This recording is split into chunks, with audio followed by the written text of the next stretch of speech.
Did you know that some estimates suggest European powers extracted resources and slave labor from Africa worth $2.5 trillion in today's money? This is just a fraction of the story. Today, we're embarking on a journey through the vast and often untold history of Africa, a continent whose story stretches back millennia. Our timeline begins not with colonization, but with the very origins of civilization itself. Around 5000 BCE, organized farming took root in the fertile Nile Valley, laying the foundation for the rise of ancient Egypt. Imagine the banks of the Nile, transforming from wildlands into cultivated fields, a cradle of innovation and societal structure. But even as Egypt flourished, another force was at play. The Sahara Desert began its relentless expansion. Starting around 3500 BCE, climate change dramatically reshaped North Africa, forcing populations southward and setting in motion migrations that would define the continent's future. One of the most significant of these migrations was the Bantu expansion. Beginning around 2000 BCE in southern West Africa, near modern-day Cameroon and Nigeria, Bantu-speaking peoples embarked on a centuries-long journey, spreading their languages, ironworking skills, and agricultural knowledge across a vast swathe of the continent. This migration, lasting until around 1500 CE, impacted over 500 ethnic groups and continues to shape the linguistic and cultural landscape of sub-Saharan Africa today. Meanwhile, south of Egypt, another powerful kingdom was emerging. Around 1700 BCE, the kingdom of Kush arose in what is now Sudan, a rival to Egypt that would even briefly conquer its northern neighbor in the 8th century BCE. Visualize the Kushite armies marching north, challenging the might of the pharaohs and leaving their mark on the ancient world. For a time, Egypt itself entered a golden age. The Middle Kingdom, established around 2055 BCE, saw the Theban 11th dynasty conquer its rivals and expand its influence into Nubia, clashing with the kingdom of Kerma.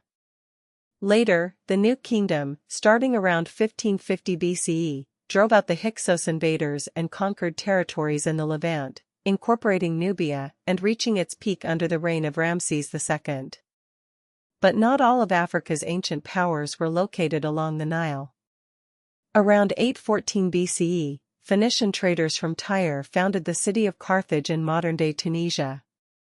This North African colony would become a major trade hub, eventually challenging the power of Rome itself.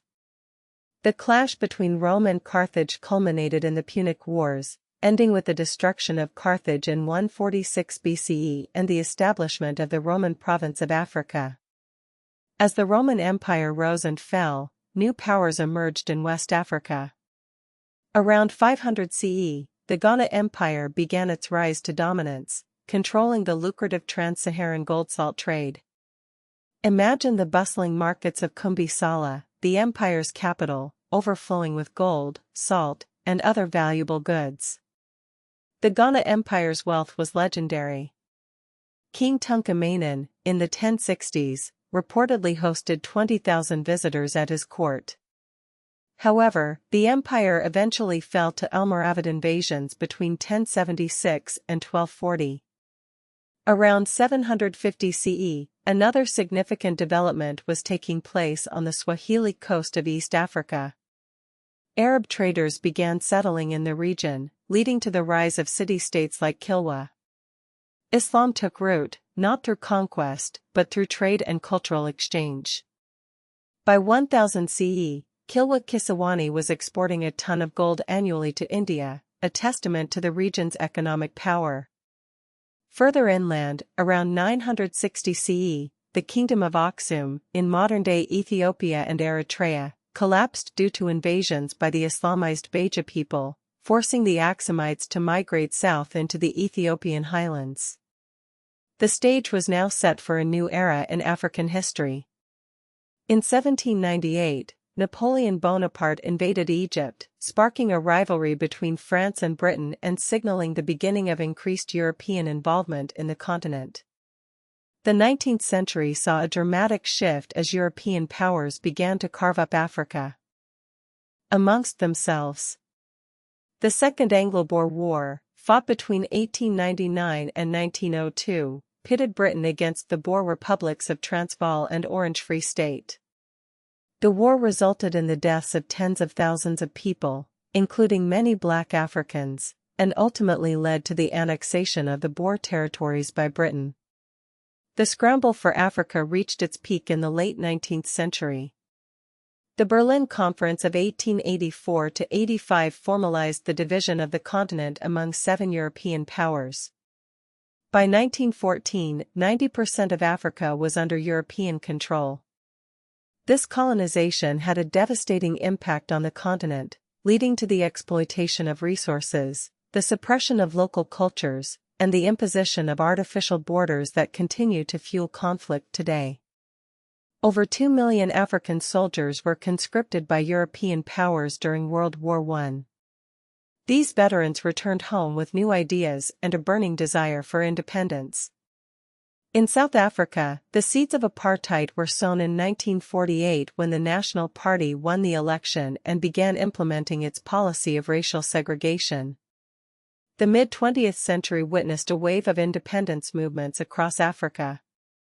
In 1951, Libya became the first colonized African state to gain its freedom. 1960 was dubbed the Year of Africa as 17 nations achieved independence. On May 25, 1963, the Organization of African Unity was founded in Addis Ababa, Ethiopia, uniting 32 nations in a common cause. Leaders like Kwame Nkrumah of Ghana, Julius Nyerere of Tanganyika, Sékou Touré of Guinea, and Kenneth Kaunda of Zambia spearheaded this movement. Namibia finally gained its independence from South Africa in 1990, leaving South Africa as the last remaining colonized state on the continent. Apartheid officially ended in South Africa in 1994 with the release of Nelson Mandela and the country's first multiracial elections. In 2002, the OAU transformed into the African Union, with 54 members by 2011. South Sudan became the AU's 54th member in 2011 after a referendum in which 98% of voters supported independence. Today, Africa continues to grapple with the legacies of colonialism, internal conflicts, and economic challenges. The AU's Agenda 2063 aims to create a united and prosperous continent. However, issues such as land ownership, economic inequality, and ongoing desertification continue to pose significant obstacles. Despite these challenges, Africa's rich history and vibrant cultures offer a source of strength and resilience. From the ancient kingdoms of Kush and Ghana to the modern-day struggles for independence and development, the story of Africa is a testament to the enduring spirit of its people. The continent stands at a crossroads, poised to shape its own destiny in the 21st century. Let us not forget the lessons of the past as we look towards the future of this dynamic and diverse continent. Remember the complexities of African history, the pre-colonial gender leadership, the Bantu migration's tech transfer, the wealth of the Ghana Empire. Reflect on the sacrifices of African troops in World War I and the coordinated efforts of Nkrumah against Egypt. Consider the voluntary adoption of Islam in Swahili and the legacy of Zimbabwe's land reform. The journey through African history is far from over. New discoveries and interpretations continue to reshape our understanding of the continent's past. By learning from history, we can build a more just and equitable future for all. Scene 1: Sun setting over the Sahara Desert, endless sand dunes.